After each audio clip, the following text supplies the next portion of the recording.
Hai, Assalamualaikum warahmatullahi wabarakatuh. Salam Namo Buddhaya, Om Swastiastu. On today's meeting, unlike any of my previous videos, this is not going to be a somewhat bubbly videos because we're going to talk about something so serious. Trigger warning, there will be mentions of rape multiple times and heavy descriptions of sexual assault. So shall any of you got triggers, you may leave this video and find something more refreshing because there's also other presentations from my friends that would be gladly somewhat positive.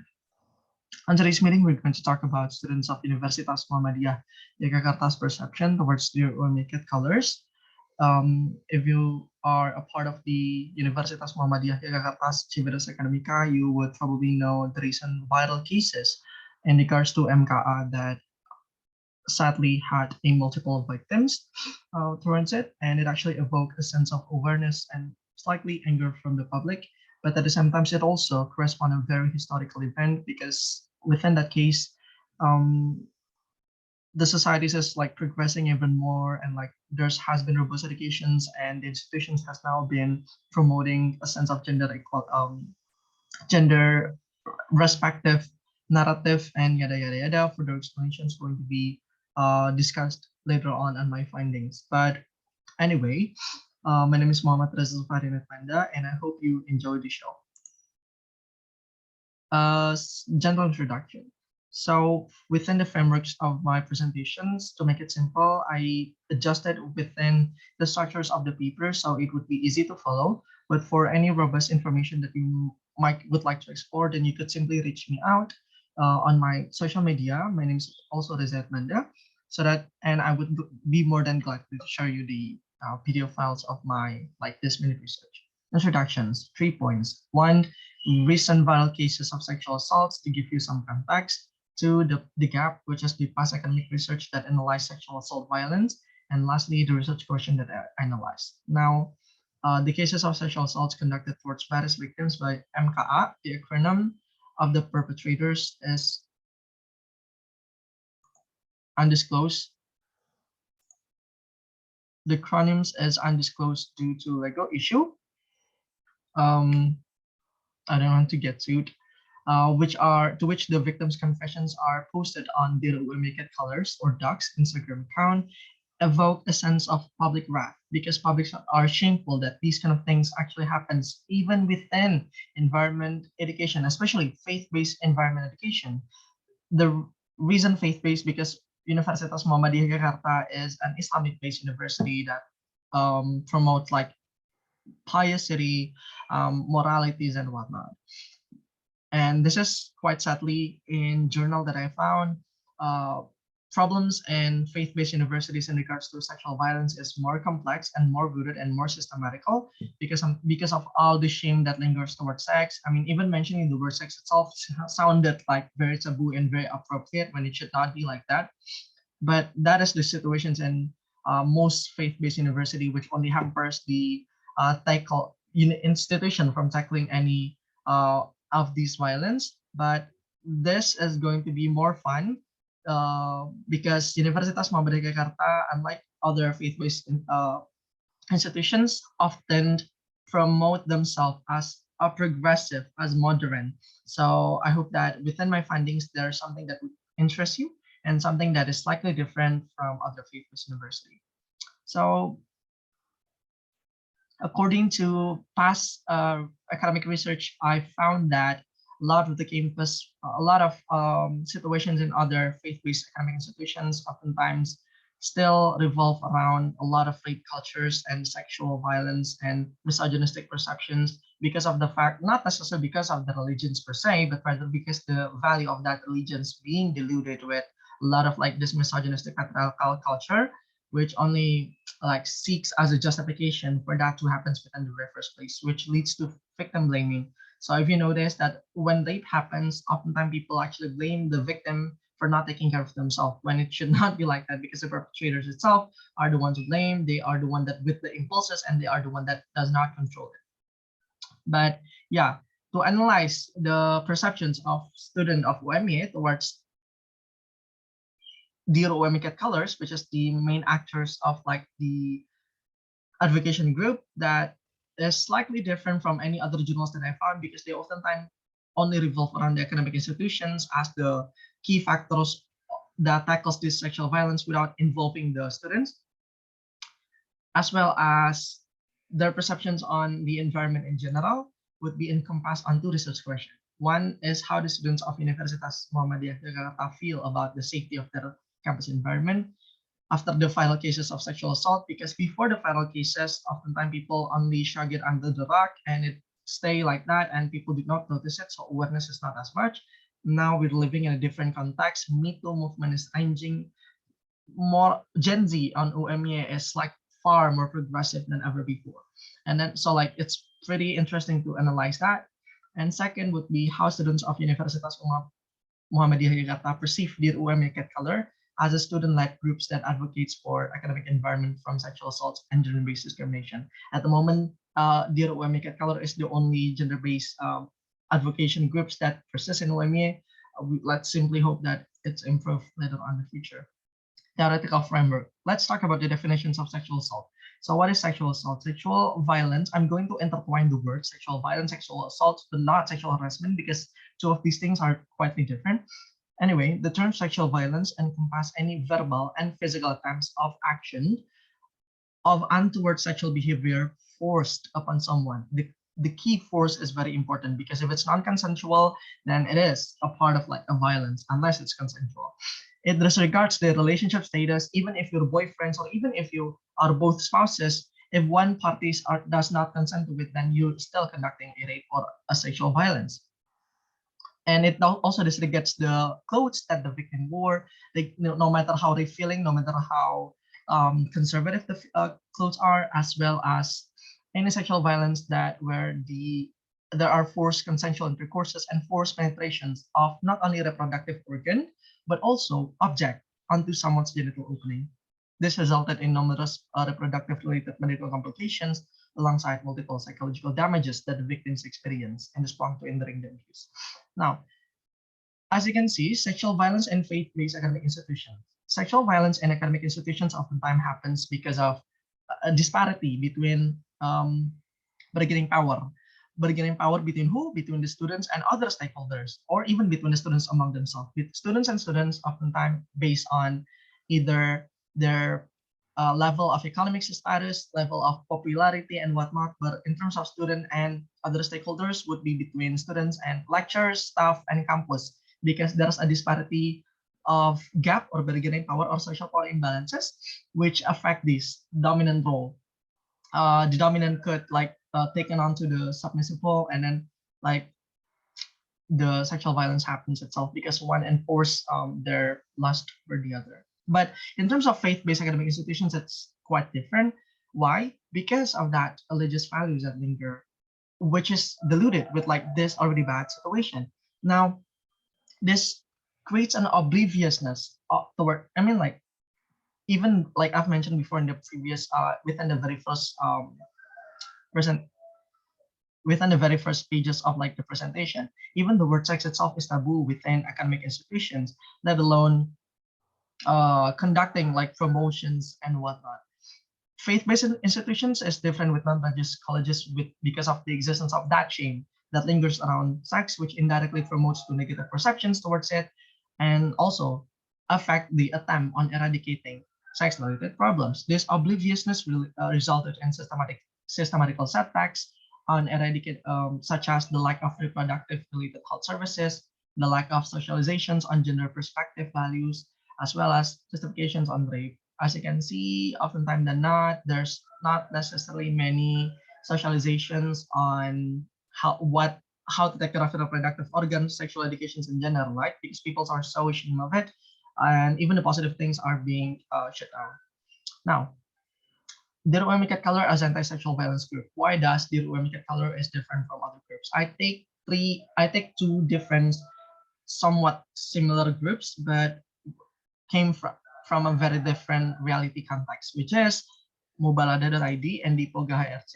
Mubalada.id is basically an organization. If you have heard of Magdalene, they promote gender positive narrative. However, they amalgamate their teachings with Islam because, as I mentioned before, the religion are not the ones in blame. It's rather because of the culture. Religions also promotes gender equal perspective. Like you could also see one of the posting here, 5 Shari reasoning as to why sexual consent is important. Anyway, they actually seeks and amalgamates family-friendly, gender equality-friendly fiqh that tackles a lot of misconception that happens within the Muslim community, such as, for example, glorifications of polygamy, undistributed wealth between spouses, for example, normalizations of the wife subordinations, and whatnot. And the differences between ducks is that ducks does not necessarily have this power that Mubarada have, the human resources and the knowledge, but they could take some learn from Mubadala into putting it into their researches and then like promoting it as well, so that it's going to be more relevant towards their audiences, which is most likely Muslim and Muhammadiyah.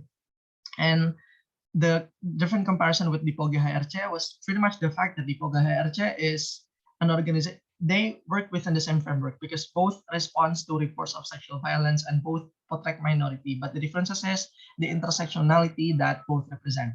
Dipolga HRC is far more progressive than the ones we have. The reason being, Dipolga HRC also promotes SOGST, and if you don't know what that is basically sexual orientation, gender identity and expression, as well as sex characteristic. So they also champion LGBTQ plus rights, which is like very rare to see on Indonesian's campus before.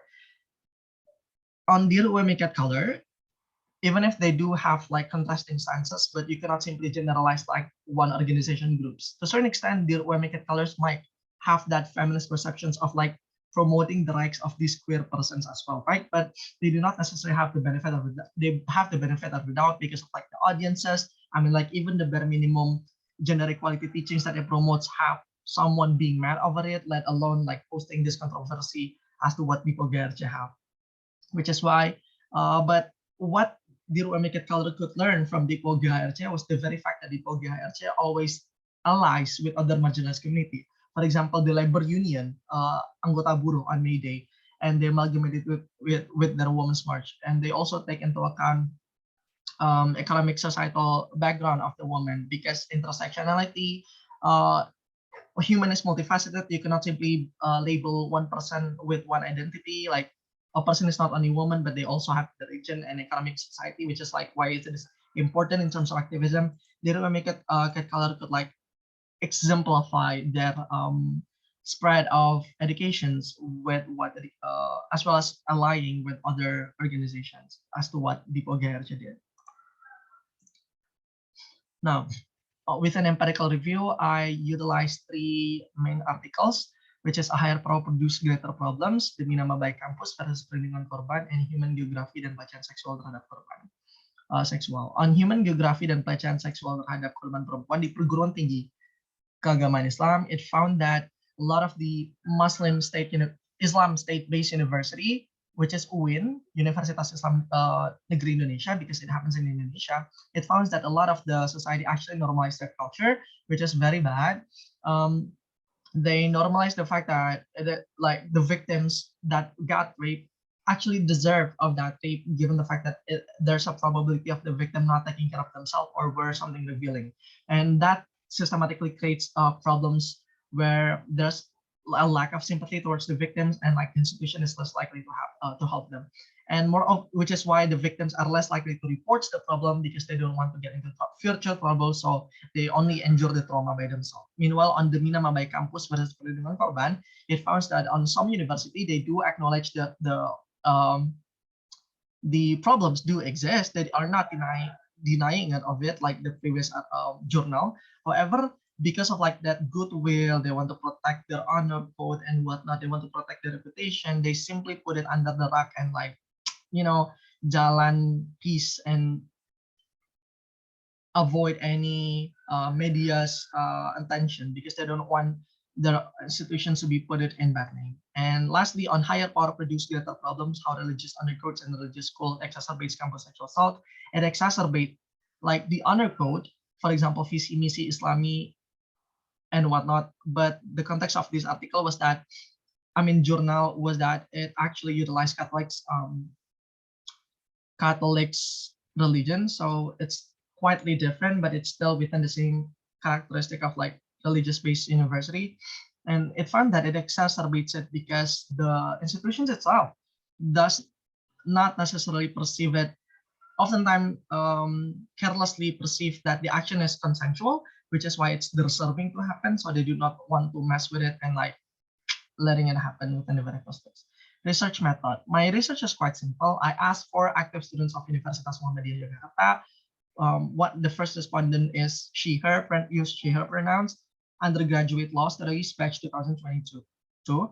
Second respondent is she, her pronouns as well. International relations, regular 2000, batch 2022. The third would be pronouns as he, him. And then he is in empirical 2019. And fourth would be also she, her, international program of government studies 2022. It's a semi-formal, semi-structured, and qualitative interview. I found there's 4 questions that I asked, which is first, what is sexual harassment? Basically, all of the respondents have the same definitions of that harassment itself. They perceive it in the same light, which is a middle ground, which is a good thing. So like the findings would not necessarily be different from one another. And second, do you have an exposure to sexual violence that occurs at UMY? I found that a lot of the respondents do have exposure. Some know the perpetrators, have worked together with the perpetrators of the sexual assault. Some experience it themselves. And I also asked several follow-up questions to which whether they report it. Some are inclined to report them because they don't want to get in any problems, or they are perceiving it as no big deal, so they don't want to like reporting it, even if they should have been. And then one do report it to their UMY color and then get a pretty good response. And third question, what is your opinion on safeness of the academic environment? Strangely, although with all of the fiasco that happens, 3 of the respondents actually felt quite safe in general because they are within a good environment, but they acknowledge that you should not generalize the environment to be safe or not because everyone's experience is different and subjective. They are privileged enough to live in a safe environment because their friends are not toxic. For example, their friends are supportive. Although one respondent do mention that 30% of her friends happens to be very ignorant in terms of like gender equality issues, which only exacerbates the problem. But one respondent actually experienced physical sexual assaults on UMY, which is very concerning. And that respondents also perceive that Universitas Muhammadiyah Yogyakarta or any Universitas Muhammadiyah ever does not condone to the policies that were enforced by Kemendikbud, which is the Kemendikbud RUU KUHP, and it only exacerbates the problem because we do not have any legal base to take care of any sexual violence cases that happens, because there's pretty much a lot of lectures and anyone that might have bargaining power to simply shrug it off and no justice issue. So the discussions that I found is that 3 out of 4 students justified that Universitas Muhammadiyah is generally safe. However, there's still a lot of room for improvement. The improvement being that student-led based group should work together with the institution so that the student-led based group have legal-based protection, so that any reports that these Satgas or this task force would like to promote, then they have like legal power to do it in the first place. However, as I've mentioned before, one student are very skeptical of the environment of the UMY, being of the mental statement of Muhammadiyah that actually goes against RUU PKS. So in conclusion, it was proven that the students of Universitas Muhammadiyah Yogyakarta actually felt hopeful. They do not want to romanticize the situations as safe, but they are hopeful that it could get better given the existence of their UMY color as their savior. And then the states are more assertive now in taking actions, but at the same time, that was also contributed by the UMY color. If the UMY color does not trigger the state itself to take actions in the first place, then the institutions would not necessarily take any actions in the first place. With that being said, thank you for your kind attention. I close my presentation. You would like to read more details? There's a lot of things that I have not put on my presentation. You could simply reach me out. Thank you.